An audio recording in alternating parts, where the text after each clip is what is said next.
ارشد شریف کی شہادت کے اندر جو شامل تھے، جن کی وجہ سے ارشد شریف کو ملک چھوڑنا پڑا، جن کی وجہ سے ارشد شریف کے خلاف وہ درجنوں ایف آئی آرز ملک کے اندر دہشت گردی اور اس حوالے سے جو کیسز ہوئے، اس کے بعد وہ دبئی گئے، دبئی کے بعد وہ پھر کینیا گئے اور کینیا میں سارے کا سارا واقعہ ہوا۔ یہ تمام حالات و واقعات جو سب ریکارڈ کا حصہ ہیں، دنیا دیکھ رہی ہے، پورا پاکستان دیکھ رہا ہے، سول سوسائٹی دیکھ رہی ہے۔ اب چونکہ جو ہے 184(3) کے تحت سپریم کورٹ نے اس کے اوپر ایک سو موٹو نوٹس لیا ہوا ہے، جے آئی ٹی بھی ہے، اور ہماری امید ہے سپریم کورٹ سے بھی کہ وہ بھی اس کیس کو لے کے کچھ آگے بڑھیں گے۔ یہ پیشی کے اوپر پیشی نہیں چلتی رہے گی، کیونکہ حکومت ہر وقت جو ہے وہاں سے وقت مانگ رہی ہوگی۔ کیا کہیں گے آپ؟ جی،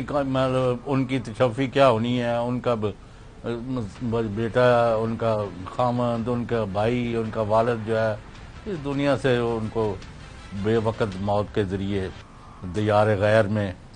قتل کر کے ان کو شہید کر کے لاش یہاں بھیج دی گئی ہے۔ سوائے قاتلوں کے اور کسی کو اطمینان نہیں ہے کہ کوئی ان تک نہیں پہنچ سکا، اور اب کیا مطلب قاتلوں کے گلے میں رسہ نہیں ڈالا جاتا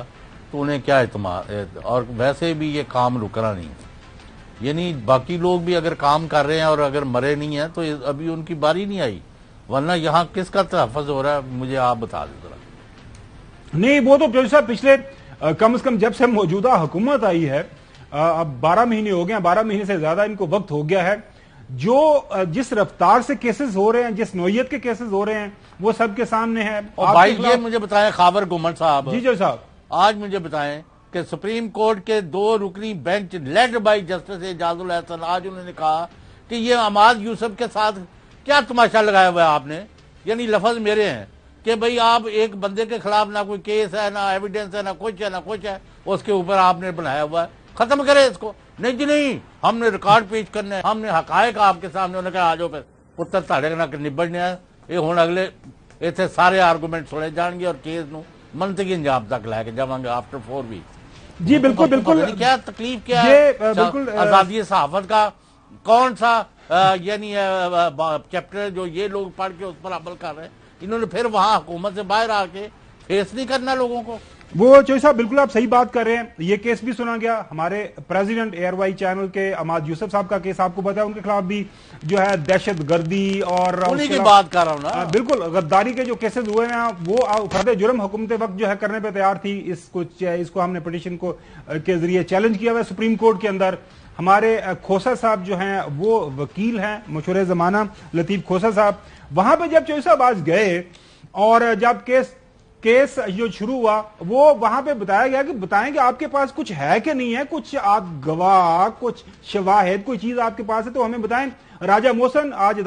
کمرہ عدالت کے اندر موجود تھے، انہوں نے سارے کا سارا آج جو کیس سنا، اب ان سے پوچھتے ہیں ہوا کیا اور آگے کیا ہونے جا رہا ہے۔ جی محسن، آپ کو آواز آ رہی ہے؟ جی بالکل گمن صاحب، میں آپ کو سن رہا ہوں۔ اچھا بتائیے گا پلیز، جو احوال ہوا آج عدالت کے اندر اور حکومت وقت ان کے جو اٹارنی جنرل سے ان کے پاس کیا جوابات تھے؟ دیکھیے، آج جب سماعت کا آغاز ہوا تو بالکل سماعت کے آغاز میں ہی ایڈوکیٹ لطیف کھوسا، جو کہ پریزیڈنٹ اے آر وائی عماد یوسف صاحب کی نمائندگی کر رہے تھے اس کیس میں، انہوں نے کہا کہ آج ورلڈ پریس فریڈم ڈے منایا جا رہا ہے، تو اس پر جسٹس اعجاز الحسن جو اس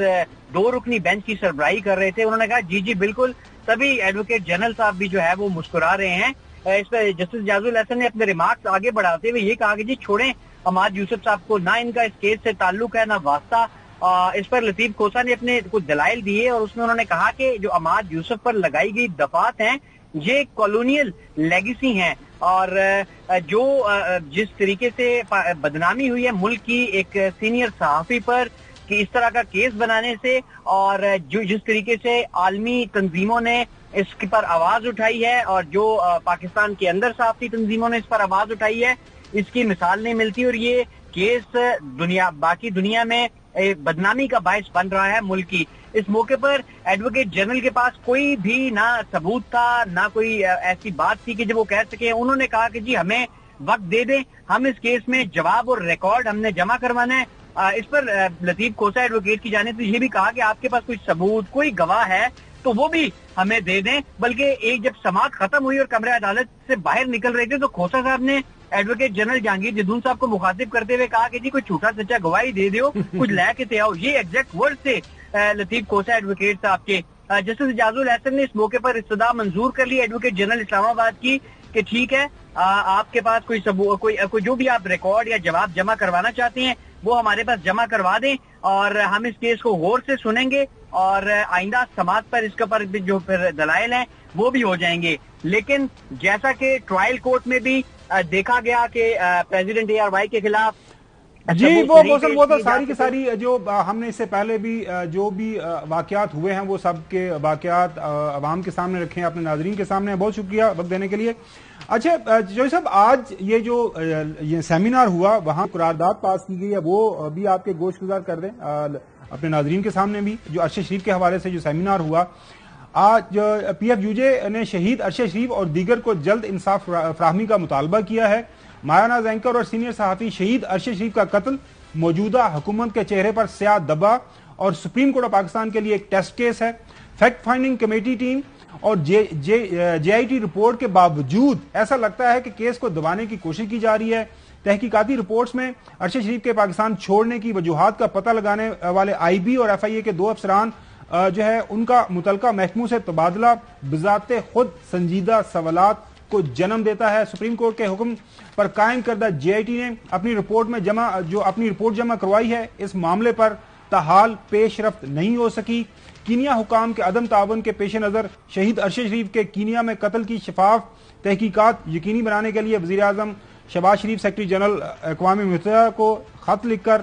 طلب کریں. PFUJ کا یہ مطالبہ ہے. Pakistan federal union of journalist کا وفاقی حکومت سے ملک بھر میں صحافیوں کو تربیت، تحفظ اور مکمل لائف انشورنس فراہم کرنے کا مطالبہ بھی ہے.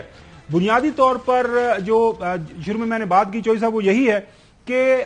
جو بھی انویسٹیگیشن ہونی ہے فری اینڈ فیئر انداز سے آگے بڑھے.